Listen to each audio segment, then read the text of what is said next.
रिया चक्रवर्ती की ड्रग्स मामले में और बढ़ सकती है मुश्किलें। एनसीबी को पता चला कि रिया चक्रवर्ती ड्रग्स मंगवाती थी फॉरेन कंट्री से भी। जी हां, ड्रग्स का इंपोर्ट भी करवाती थी, यानी कि सिर्फ मुंबई में या मुंबई से बाहर से ही ड्रग्स नहीं मंगवाती थी, बल्कि विदेशों से भी रिया चक्रवर्ती ड्रग्स के लिए ऑर्डर किया करती थी।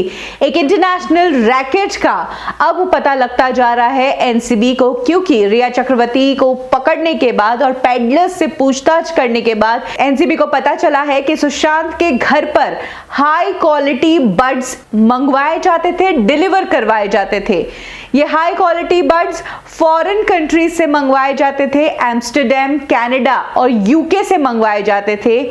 इन ड्रग्स को ऑर्डर खुद रिया चक्रवर्ती करती थी, लेकिन डिलीवरी इनकी सुशांत सिंह राजपूत के घर पर करवाई जाती थी। जिन देशों का नाम बताया गया है एनसीबी के मुताबिक, ये वो देश है जहां पर सबसे ऊंची क्वालिटी के ड्रग्स मिलते हैं। यही कारण है कि ड्रग्स माफिया जब भी इन हाई क्वालिटी के बड्स को ऑर्डर करते हैं तो वो डिमांड के हिसाब से ही ऑर्डर करते हैं, क्योंकि ये बहुत महंगे हैं और बाहर से इंपोर्ट करवाने पड़ते हैं, यानी कि रिस्क बहुत ही ज्यादा ऑब्वियसली इलीगल तरीके से मंगवाए जाते हैं। इसलिए जो माफिया होते हैं वो इन ड्रग्स को इंपोर्ट करवाते हैं, उसके बाद थोड़ी थोड़ी क्वांटिटी में पेडलर्स को दे देते हैं और ये फिर पेडलर्स आगे रिटेलर्स को ये सारे ड्रग्स देते हैं। तो सुशांत के घर पर जितने भी हाई क्वालिटी बड्स आते थे उनका ऑर्डर खासकर रिया चक्रवर्ती ही करती थी। सिर्फ इन 3 देशों से ही नहीं, बल्कि सुशांत के घर पर ऐसा कहा गया है कि चरस आता था और ये चरस हिमाचल से मंगवाया जाता था।